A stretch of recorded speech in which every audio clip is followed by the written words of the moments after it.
Hello दोस्तों, ये आपका फिजिक्स के न्यूमेरिकल पार्ट 4 है। अभी तक हमने बहुत से इम्पोर्टेंट फार्मूला को पढ़ चुके हैं। अब ये आगे का फार्मूला है। आपका जो टॉपिक है करंट है। करंट कहने का मतलब है धारा। देखिए धारा क्या है? आवेशों का प्रवाह है। और देखिए आवेश क्या है? आवेश है इलेक्ट्रॉनों का सतत प्रवाह, यानी बहुत सा इलेक्ट्रॉन यानी एन इलेक्ट्रॉन मिलकर क्या करते हैं? धारा का निर्माण करते हैं। देखिए फार्मूला आ गया, Q यानी आवेश इक्वल टू एन इलेक्ट्रॉन, यानी एन इलेक्ट्रॉन मतलब बहुत से इलेक्ट्रॉन मिलकर क्या करते हैं? धारा का निर्माण करते हैं, आवेश का निर्माण करते हैं। ये हो गया आवेश, Q आवेश।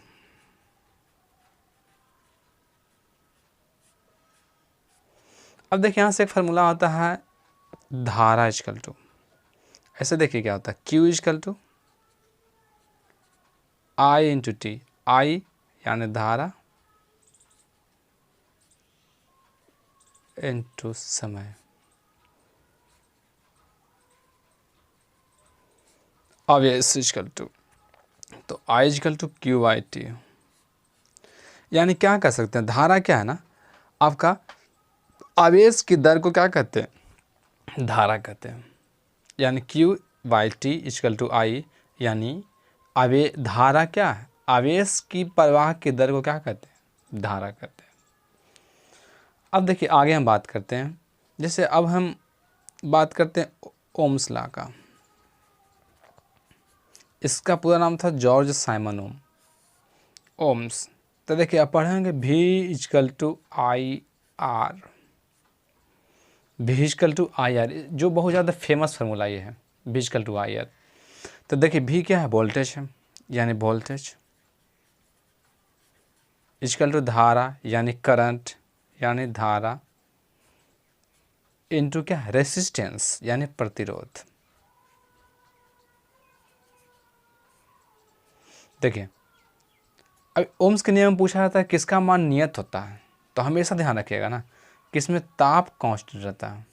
ताप हमेशा इसमें नियत इसका कहाँ ही जाता है कि नियत ताप पर। तो देखिए V equal to I R हो गया फार्मूला। अब देखिए यहाँ से चाहे तो हम आर का निकाल सकते हैं, V बाई आर, कुछ भी हम उल्टा पुल्टा करके निकाल सकते हैं, इसमें कोई दिक्कत नहीं। चाहे तो हम आई निकाल सकते हैं, V बाई आर। देखिए एक होता है वोल्टेज इक्वल टू, क्या होता है ना, वोल्टेज V यानी V इक्वल टू हम लोग पढ़ते हैं W बाई क्यू, वर्क बटा आवेश। वर्क बटा आवेश हम लोग पढ़ते हैं V equal to W by Q, यानी वर्क बटा चार्ज। देखिए यह फार्मूला से डायमेंशन निकालना आसान होता है। ऐसे इसका जो रियल फार्मूला है वो कुलम्स लॉ के थ्रू आया है, वो अलग है। लेकिन ये क्या बोल रहे हैं कि इससे आपको ये याद रखना आसान होता है, इससे डायमेंशन निकालना आसान होता है, इससे यूनिट निकाल सकते हैं आप आसानी से। देखिए अब जो इसमें सबसे ज़्यादा फेमस है आपका ये है, जो है कुलम्स लॉ।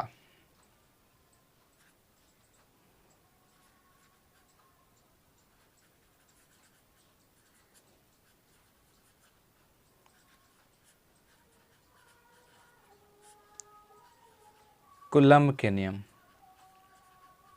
कुलम्ब का नियम वही ग्रेविटेशनल नियम जस्ट सेम है, F इक्वल टू यहाँ पर, लेकिन जो यूनिट होता है देखिए उसमें क्या होता है? मास इंटू होता है। तो यहाँ Q1 Q2 है, वहाँ भी आर स्क्वायर, यहाँ भी आर स्क्वायर। लेकिन डिफर क्या है? तो यहाँ जो कॉन्स्टेंट है वो होता है, यहाँ जो कॉन्स्टेंट होता है 1/4 पाई एप्सिलॉन नॉट होता है। ये होता है आपका Q1 Q2 आर स्क्वायर, यानी कुलम्ब्स लॉ में।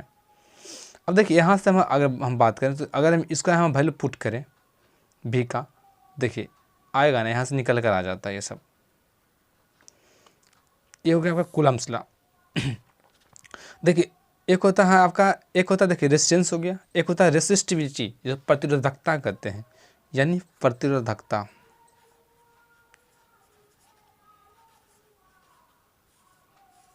देखिए R इक्वल टू होता है रो इंटू एल बाई ए। तो देखिए रो इक्वल टू क्या हो जाएगा? देखिए तो आर ए इंटू एल। यहाँ से देखिए जानते हैं इसका क्या पूछा आता है? बहुत ज़्यादा पूछा आता है यहाँ से यूनिट इसका, किसका? रो का। कि जो रो है यानी प्रतिरोधकता है आपका, देखिए यहाँ से ओम आ गया, यहाँ से मीटर स्क्वायर, यहाँ by metre, metre metre cancel यानी ओम मीटर। इसका ओम मीटर क्या हो गया, इसका यूनिट हो गया। एक चीज़ जो प्रतिरोधकता है वो आपका पदार्थ की प्रकृति पर डिपेंड करता है, ना कि आपका इसका एरिया पर या फिर इसका लंबाई पर। मेन रूप से इसका जो डिपेंड करता है ना, वो जो बहुत ज़्यादा मेन रूप से है, वो आपका पदार्थ की प्रकृति पर डिपेंड करता है। देखिए एक है फार्मूला, ये याद कर लीजिए डायरेक्ट, इसमें कंपेयर करके पूछता है आर टी डी यानी टी टेम्परेचर पर R0 1/1 अल्फ़ा इंटू टी, ये कंपेयर करके पूछता, ध्यान रखिएगा। ये सब कंपेयर करने वाला फॉर्मूला पूछ देगा कि मतलब यहाँ पर एगो चीज़ एक दे देगा, मान लो तो कुछ दे दिया 5 कुछ भी दे दिया, 2 1 + 3 × t कुछ दे दिया, तो पूछेगा अल्फ़ा का वैल्यू क्या है, ऐसा पूछता है डायरेक्ट। ये ध्यान रखिएगा। देखिए आगे हम बात करते हैं, तो देखिए एक होता है विद्युत तीव्रता,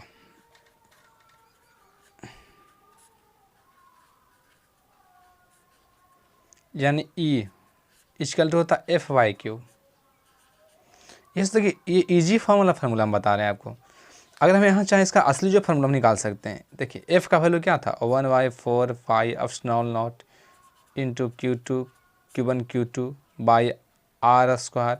यहाँ Q है तो Q लेके चलते हैं, तो एक Q तो चला जाएगा, माना तो Q1 ही है कि एक Q चला गया, यानी E इक्वल टू क्या आ गया 1/4 pi epsilon not into Q by R²। ये इसका असली फार्मूला है। लेकिन देखिए ये इससे फार्मूला, ये आसान फार्मूला, यहाँ से देखिए यूनिट निकालना आसान हो जाता है, newton by coulomb equal to. यही आपको पूछता है कि विद्युत तीव्रता का यूनिट क्या है, या फिर इसका डायमेंशन पूछता है, यहाँ से ये निकालना आसान है। ठीक है, अब देखिए हम आगे बढ़ते हैं। तो देखिए कम्बिनेशन ऑफ रेसिस्टेंस, जो इस पर न्यूमेरिकल लगभग टाइम आ ही जाता है। कम्बिनेशन ऑफ रेसिस्टेंस यानी प्रतिरोधों का जुड़ाव, प्रतिरोधों का जुड़ाव कहिए फिर जोड़ कहिए। देखिए क्या होता है, देखिए जैसे मान लेते हैं कोई भी प्रतिरोध है, उसको हम दो तरह से जोड़ सकते हैं, या तो हम समांतर जोड़ें या फिर सीरीज में यानी श्रेणी क्रम में जोड़ें। देखिए मतलब कहने का मतलब हुआ, ये तो हम ऐसे जोड़ेंगे, या फिर क्या करेंगे, एक ऐसे एक ऐसे एक ऐसे एक ऐसे, ये जोड़ेंगे। तो देखिए एक हेड दूसरा का टेल, एक हेड दूसरा का टेल, ये क्या है, ये आपका श्रेणी क्रम है। अब सबका हेड सबका टेल एक स्थान पे, वो आपका समांतर क्रम है। तो देखिए RS यानी सीरीज, सीरीज यानी श्रेणी क्रम। तो श्रेणी क्रम में कुछ नहीं करना, आपका जोड़ देना सबको, R1 R2 R3, बस जितना हो। इसमें जानते क्या पूछ देता है कभी कभी कि n समान रेजिस्टेंस हो, तो उस स्थिति में क्या करेंगे n × R। देखिए इसमें क्या होता है ना कि इसमें ये पूछा जाता है कि जो आपका जो रिजल्टेंट आएगा क्या स्मॉल से बड़ा है या फिर छोटा होता है, जो कंबाइन किए उससे बड़ा है या फिर छोटा है। तो देखिए तो ऑलरेडी बड़ा होगा ना, ये एक है, ये NR मिलकर ये है तो बड़ा हुआ ना। फ्यूज आपका जो हमेशा जुड़ा जाता है कैची में, श्रेणी क्रम में। जैसे घर का सारे वायर होते हैं समांतर क्रम में, लेकिन एक फ्यूज ही है जो आपका होता है श्रेणी क्रम में, ध्यान रखिएगा। देखिए इस श्रेणी क्रम हो गया, अब मानते हैं समांतर क्रम चलते हैं। देखिए समांतर यानी पैरेलल कॉम्बिनेशन, समांतर क्रम। तो देखिए क्या होता है इसमें 1/RP 1/RP इक्वल टू 1। देखिए क्या बात करें, समांतर क्रम 1/RP यानी P पैरेलल 1/R1 जोड़ 1/R2 जोड़ 1/R3। अब जितना है उतना जोड़ दीजिए, जितना चला जाए। ठीक है, ये इसका जोड़ने का रूल है इसका। लेकिन अगर यही बात करें कि अगर n समांतर है, n समांतर बोले तो उस स्थिति में क्या होता है ना, R/n होता है, ये ध्यान रखिएगा। अब एक चीज़ देखिए क्या होता है ना, इसमें जो रिजल्टेंट है मतलब जिसको हम कंबाइन किए उससे ज़्यादा हो या कम, ऑलरेडी कम होगा ना। देखिए ना, ये सिंगल है, इसमें और हम इसमें डिवाइड करके छोटा कर रहे हैं, तब जाकर रिजल्टेंट आ रहा है। तो क्या रिजल्टेंट जो आया, यानी परिणामी जो रेजिस्टेंस आया वो आने से छोटा हुआ है ना। ये याद रखने के लिए बता रहे हैं कि ऐसे याद रखिए, आपको रटना ना पड़े। ठीक है, देखिए करंट का एक फार्मूला और इम्पोर्टेंट है, देखिए हम निकालते हैं कैसे। P इक्वल टू देखिए पावर, यानी P इक्वल टू क्या होता है, W/Q, सॉरी W/T। यहाँ से चाहे एक होता है, देखिए V इक्वल टू W/Q, यानी W इक्वल टू V/Q, पीछे बता चुके हैं। देखिए P इक्वल टू VQ, ये देखिए हम बता रहे हैं आपको फार्मूला निकलता है कैसे, ये बता रहा है क्या है, किसका इक्वल टू आ रहा है, P equal to V, I equal to भी फार्मूला आता है Q/T। देखिए तो आ गया है P इक्वल टू VY। अब हम चाहें तो यहाँ से देखिए V इक्वल टू क्या होता है IR, यहाँ से हम रिप्लेस करके हम बहुत सा फार्मूला निकालते हैं। देखिए कैसे, अगर हम V को IR से रिप्लेस करते हैं तो क्या होगा, देखिए तो I² हो जाएगा। अब देखिए I को हम रिप्लेस करते हैं VYR से, तो V²/R², एक R कैंसिल, यानी V²/R। यानी हम फाइनली हम क्या देखें ना कि आपका P इक्वल टू फार्मूला क्या आ रहा है, P equal to W/T VI V²R I²R V²/R, इतने सारे फार्मूला आ रहे हैं किसके, P इक्वल टू यानी पावर इक्वल टू निकल कर। देखिए हम आपको पीछे हम बता, एक बार जो पावर आया था ना उस वक्त आप लोग को हम बताए थे कि पावर इक्वल टू इतना फार्मूला होता है। ये भी बताए थे कि जब आगे आएगा तो हम बता देंगे कैसे आता है, तो आपको हम बता रहे हैं।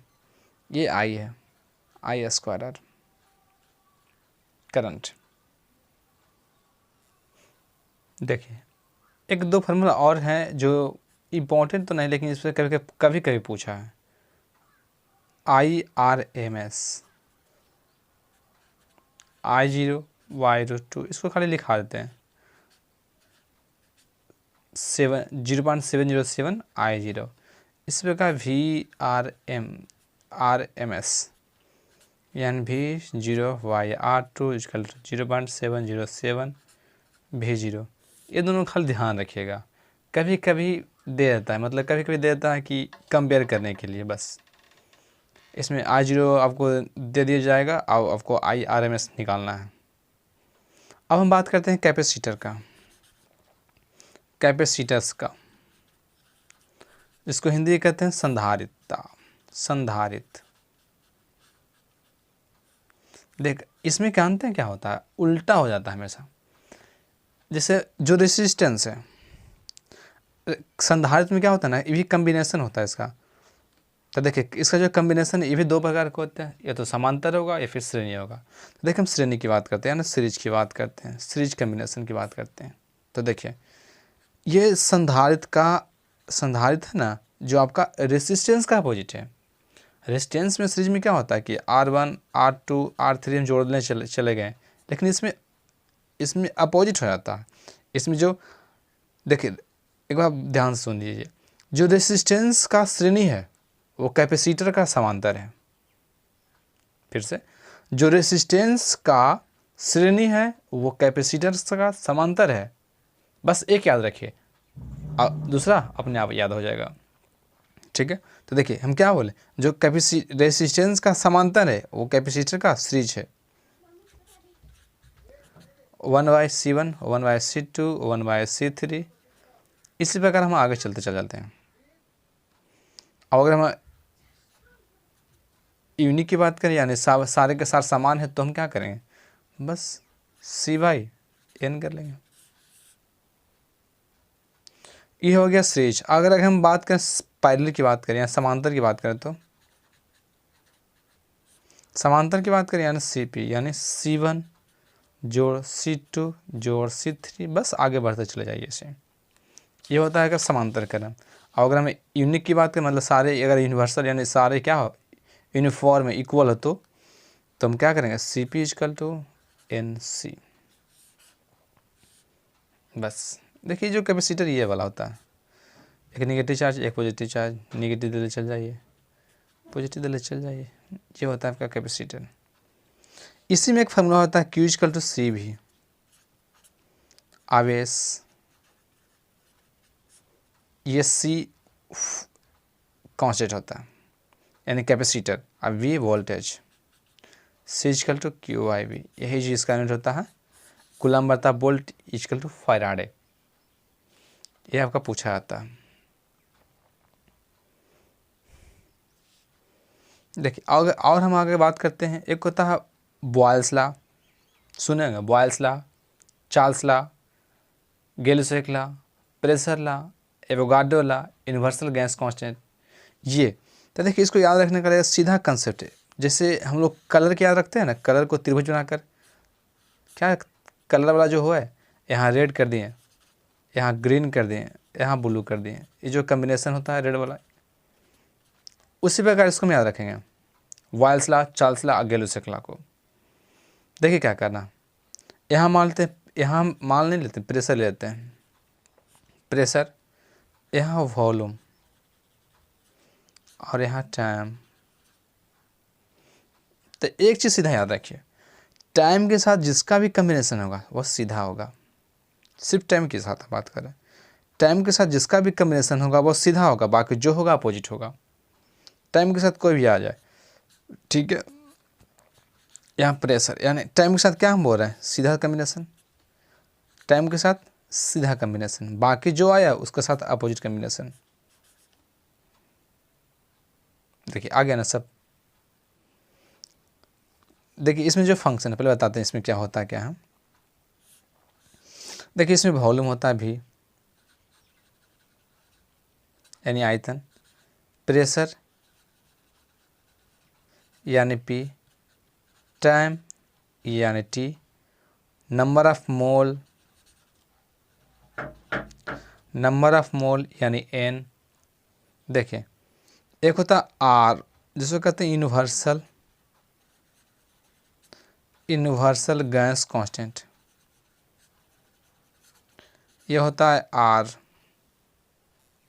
एक होता है यूनिवर्सल गैस कांस्टेंट यानी R। अब देखिए हम फार्मूला में अरेंज करते हैं सबको। देखिए यहाँ पर क्या है, P प्रोपोर्शनल टू T,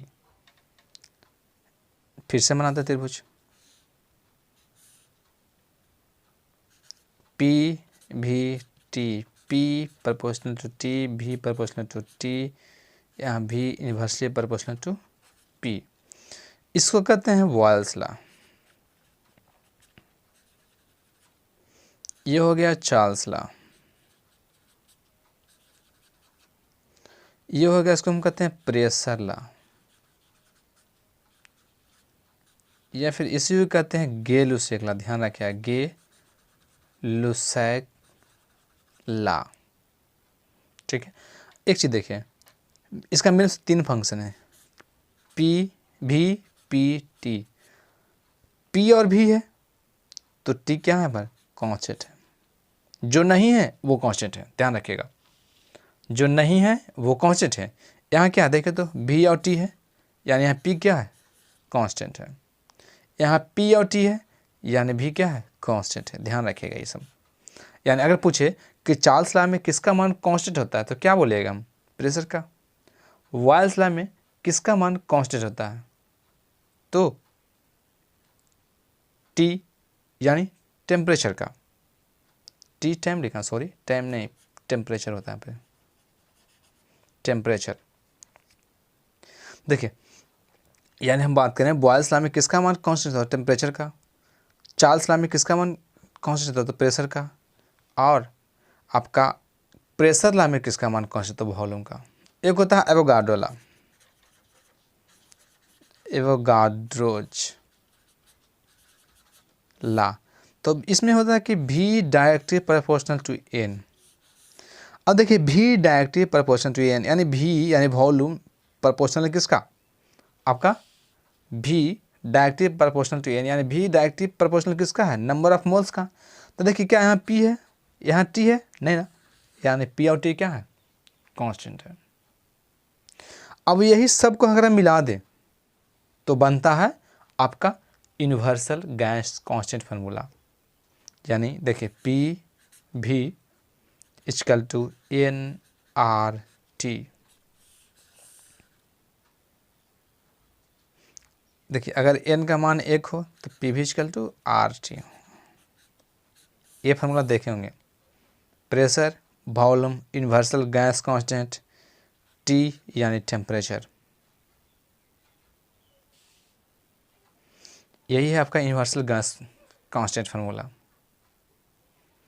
अब तो पता चला कि निकालता कैसे है, याद रखना कितना ईजी। इससे जानते हैं, इसे क्या हमेशा कंपेयर करने के लिए फार्मूला दे देता है। फार्मूला साथ में साथ इससे न्यूमेरिकल भी बहुत सारा रहता है, देखने को मिलता है। देखिए ऐसे ऐसे तो अभी आपका बहुत सा फार्मूला बचा हुआ है, लेकिन अब जैसे जैसे न्यूमेरिकल आएगा वैसे से आपका फार्मूला डिटेल से वहाँ बता दिया जाएगा। जैसे आपका बचा हुआ आपका लेंस का, मिरर का बचा हुआ है, हीट का है, जैसे जैसे क्या बोलेंगे, जैसे जैसे टॉपिक आएगा ना वैसे आपको हम डिटेल्स वहाँ कर देंगे। और यदि आपको ये वीडियो अच्छा लगे तो लाइक कीजिए, शेयर कीजिए, कमेंट्स कीजिए और सब्सक्राइब करना ना भूलें।